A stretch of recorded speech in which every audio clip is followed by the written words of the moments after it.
여러분 가끔 이런 표현 들어보셨어요? 데칼코마니. 뭔가 똑같다 할 때 데칼코마니라는 말을 쓰는데 지금부터 말씀드린 이 두 사람이 제가 볼 때는 세 가지 공통점이 있어요. 먼저 둘 다 청와대 민정수석 출신이다. 둘째, 그러다 보니까 두 사람 다 말도 많고 탈도 많았다. 역대급으로. 그리고 셋째, 바로 이거더라고요. 최정아 기자님. 네, 총선에 나간다 만다 이런저런 말들이 많은데요. 아하. 먼저 조국 전 법무부 장관의 이야기를 해보도록 아하, 하겠습니다. 네. 지난 10일이죠. 조국 전 법무부 장관 이 경남 양산 평산마을을 찾았습니다. 어허. 3년 6개월 만에 문재인 전 대통령과 만난 모습인데요. 이게 엊그제 모습이에요? 네, 오. 이 조국 전 장관 페이스북에 이 평산마을에서 찍은 사진 11장이 공개가 됐습니다. 오. 사실 이 정치권에서 이유 없는 사진 공개는 없다라고 봐야 하는데요. 네. 이 남색 정장을 입은 조 전 장관이 푸른 셔츠 차림에 이 문 전 대통령과 손을 잡거나 얼굴을 보고 이렇게 미소를 짓는 모습들의 사진이 공개가 되기도 하고요. 네. 또 생선회를 안주로 청와대 문양이 새겨진 도자기 병이 담긴 술을 나누는 이런 사진도 공개가 되고 있습니다. 문 전 대통령의 이야기를 조 전 장관이 경청하는 주로 그런 사진들이 많더라고요. 네. 그래요. 맞아요. 잘 봤어요. 경청하는 사니까 잘 봤어요. 네. 그런데 지금 저렇게 3년 6개월 만에 글쎄요, 뭐 보고 싶었던 마음이 굴뚝 같았을 수 있어요. 아까 사진 보니까 진짜 꽉 잡고 있던데 사진을 보니까. 근데 이담 아나운서, 우리가 앞서 이제 이 공통점 얘기할 때 총선 출마 얘기가 다짜고짜 지금 문재인 전 대통령하고 사진 11장 찍었다고 우리가 지금 총선 출마하냐 뭐 이런 얘기하는 건 아니잖아요. 저 사진이 의미하는 바도 있겠지만요. 사진과 함께 글도 올렸습니다. 아, 그래요? 이 글의 내용을 한번 보시면요. 2012년 대선에서 문재인 후보를 지지했고 2015년에 새정치민주연합의 혁신위원으로 당의 혁신을 도왔다. 아. 그리고 2017년 청와대 민정수석으로 활동하면서 좀 경무로 힘들었지만 행복했다라면서 문 전 대통령과의 그런 인연을 소개를 했습니다. 경무죠? 기억이죠? 경무 말고 네. 가벼울 경자 말고. 아닙니다. 격무에 이제 힘들었지만 행복했다라고 표현을 했고요. 네. 2019년 8월에 이제 검찰 개혁의 과제를 받고 법무부 장관 후보로 지명이 됐지만 네. 이때부터 무간지옥의 시련이 닥쳐왔고 지금도 진행 중이다라면서요. 네. 이러면서 한 말이 이제 이슈가 되고 있습니다. 뭡니까? 역진과 퇴행의 시간 속에서 무엇을 해야 하는지 고민하고 있다라는 겁니다. 짠짠. 네, 보통 정치인들이 은퇴했다가 복귀할 때 혹은 정치를 시작할 때 꼭 그러죠. 무엇을 해야 하는지 고민하고 있다. 나의 임무가 무엇인지 고민하고 있다라고 하는데 이런 말을 하면서요. 함께 또 오묘한 말을 남겼습니다. 지도도 나침반도 없는 길 없는 길을 걸어가겠다라고 한 겁니다. 이게요. 최재만 교수님. 예. 조국 전 장관이 SNS에 올린 글인데 표현은 문장으로 돼 있어. 긴 문장인데 이거를 7글자로 저는 줄일 수 있을 것 같아요. 어떻게요? 조국이 걸어온 길.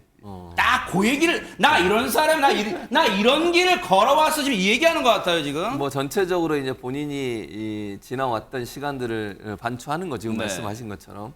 왜냐면 뭐 민정수석 법무부 장관, 뭐 법무부 장관도 짧게 했지만 그 과정이 결국은 순탄치 않았고 많은 네. 얘기들을 나왔고 우리 사회에 정말 많은 영향을 미쳤고 그것이 사실은 이제 지난번 대선에도 영향을 미친 거잖아요. 그런 부분이 있기 때문에 이제 본인 입장에서는 그런 여러 가지 길들을 쭉 설명한 것 같아요. 그러니까 짧게 설명하면 본인이 걸어온 길이 맞다고 저는 보고요. 그러면 이 발언이 과연 총선 출마 직접적 연관이 있는 거냐? 저는 네. 이렇게 분석합니다. 아직까지도 저는 출마 가능성을 50%로 봅니다. 50대 50.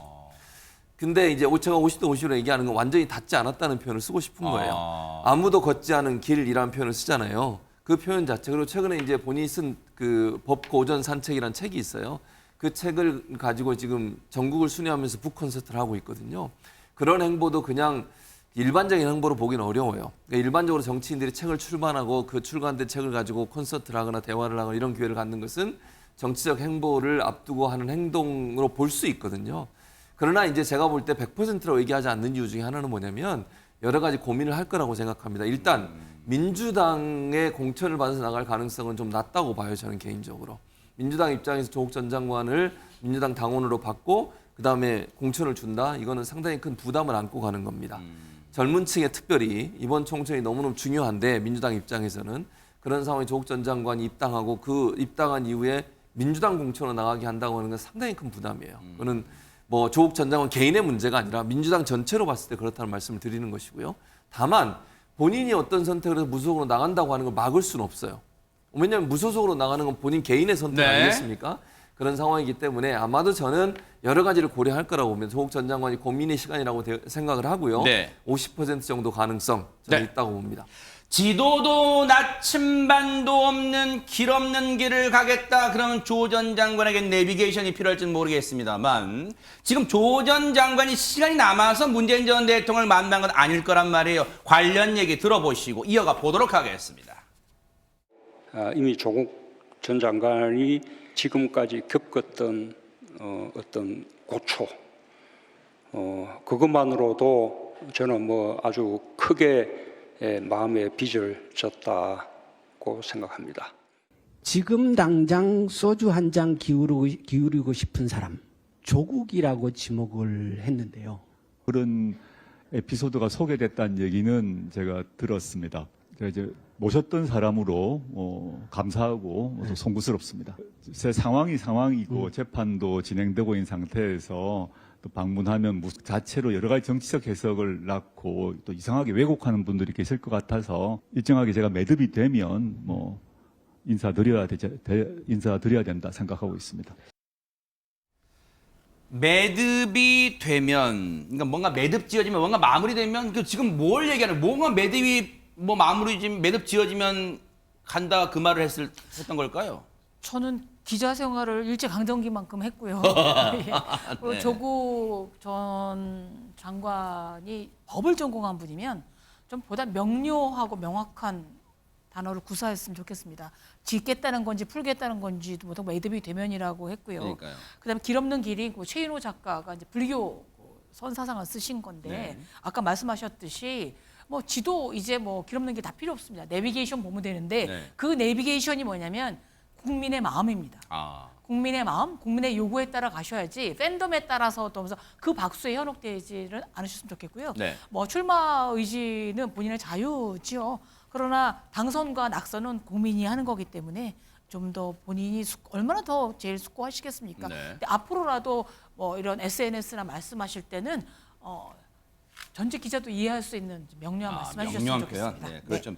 매듭이 된다는 표현은 없는 걸로 제가 알고 있어요. 매듭이 된다는 말은 뭔가 매듭 다음에 뭔가 동사가 들어가야 되는데 어쨌든 박성배 변호사님께 일단 여쭤볼게요. 출마설이 분분한데 그럼 기본적으로 지금 조국 전 장관은 출마를 할 수 있는 정치적 지위, 그러니까 정책 상태입니까? 상황입니까? 어떻습니까? 정치적 상황, 즉 법적 상황을 여쭤보신다면 법적 상황으로는 출마 자체는 가능합니다. 이 선거나 정치 자금과 무관한 혐의라도 집행유예 이상의 형을 선고받게 되면 형이 확정된 이후 형기를 종료한 뒤 5년간 피선거권이 박탈됩니다. 즉 최소 5년입니다. 형기가 2년이면 향후 7년간 피선거권이 박탈되는 것인데 조 전 장관은 지난 1심에서 자녀 입시 비리와 감찰 무마 등 혐의로 징역 2년의 실형을 선고받은 바 있고 현재 2심 재판이 진행 중이죠.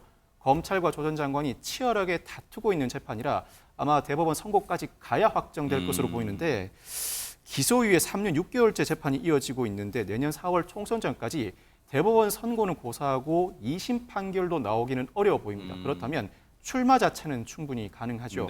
다음으로 공천 문제가 있는데 더불어민주당의 최근 공천 규칙 이 규정을 제외했습니다. 어떤 규정인가?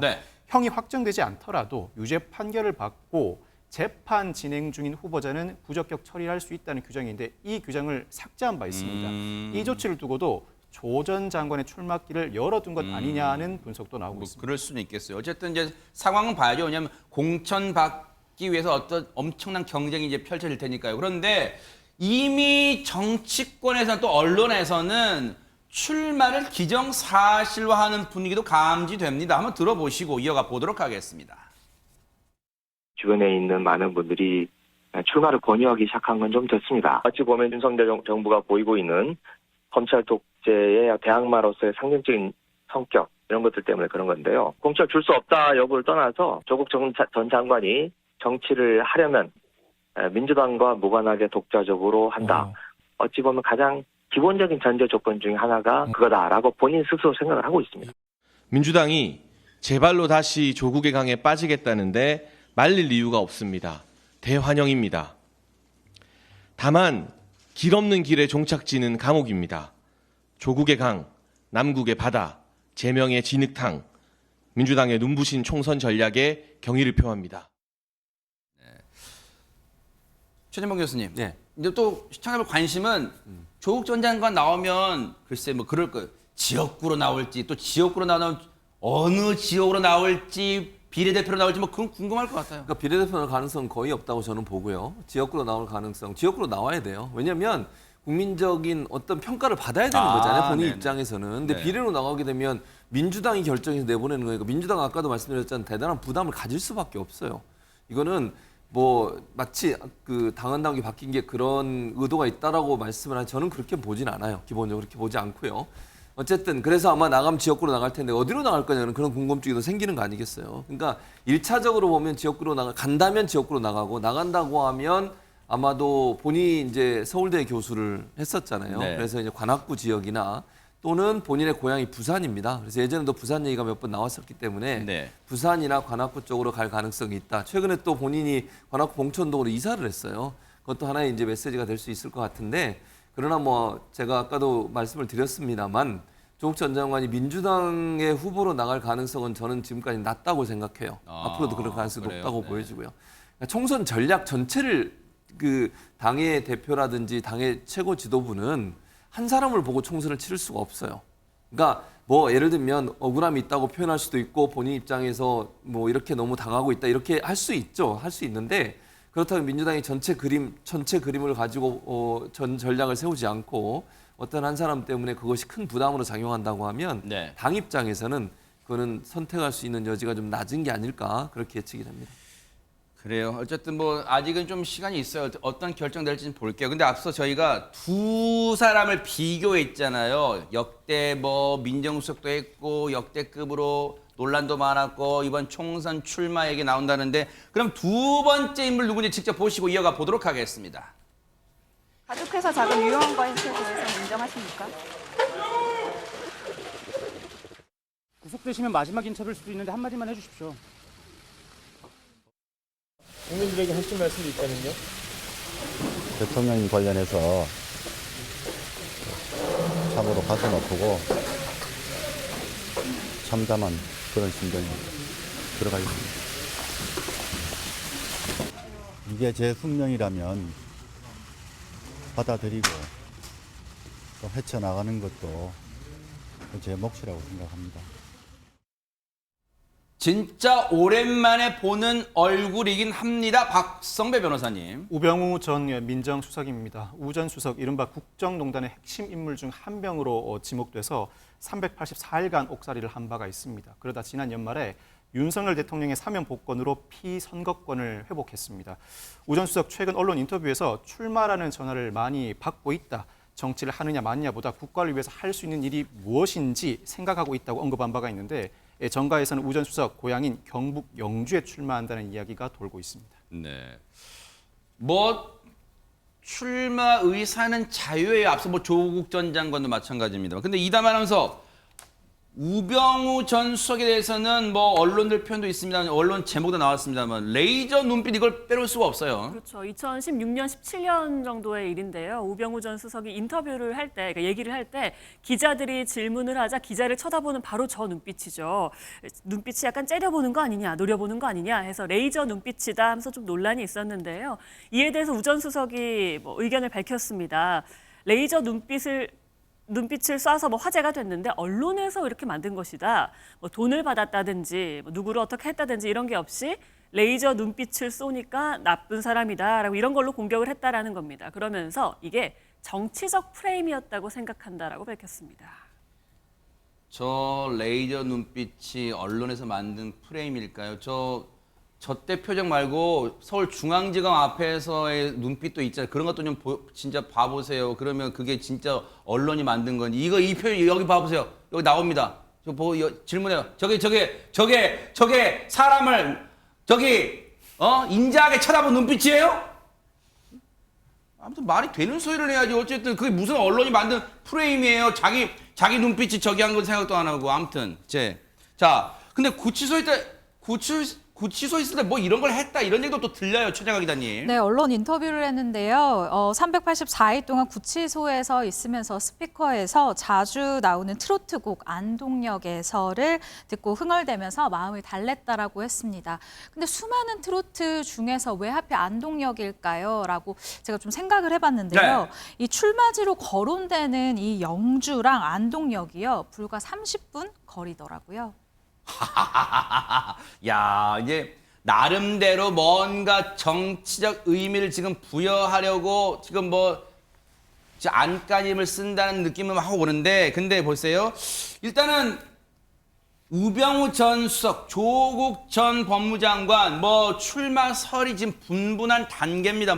두 사람 다 확정됐다. 왜냐면 공천 단계이기 때문에 확정됐다 말할 수 없지만 언론에서는 좀 더 앞서가는 분위기에 벌써부터 누구 대리전 이런 얘기 또 나와요, 벌써. 그렇죠. 왜냐하면 아까 김명준 앵커가 말씀하셨듯이 똑같은 과거 공통점, 민정수석을 지냈다는 것, 애정과 신뢰도가 높았다는 것 한데, 근데 저는 왜 우리나라 정치인들은 그렇게 대리전을 대신 하며 장관이 되거든 국회의원 출마하면 그렇게 옛날 대통령이나 그 분들의 묘소를 찾아가고 생가를 찾아가는 걸까요? 외국의 기자랑 한번 얘기한 적이 있는데 물어보면 한국 전통이냐? 네. 꼭 그렇게 전직 대통령 아무도 안 찾아가요. 클린턴 집도 안 찾아가고 하는데 본인의 실력으로 좀 했으면 좋겠고요. 아까 말씀드렸듯이 이거는 좀 사실 기자들의 성급한 혹은 기사 제목으로 굉장히 흔히 기자 용어로 섹시하기 때문에 나온 수도 있기 때문에 네. 좀 더 지켜봐야 될 것 같습니다. 네. 이번 총선에 때 아니게 배부르게 대리전 파티가 열릴지는 모르겠습니다. 어쨌든 좀 지켜보도록 하겠습니다. 어쨌든 총선 아직 남았으니까 좀 지켜볼게요. 보고 계십니까? 대박 사건. 네, 안녕하십니까? 김명준입니다. 여러분과 함께하는 뉴스파이터. 다양한 소식과 뉴스를 보고 싶으시면 화면 오른쪽을 꾹 눌러 구독해 주시길 바랍니다.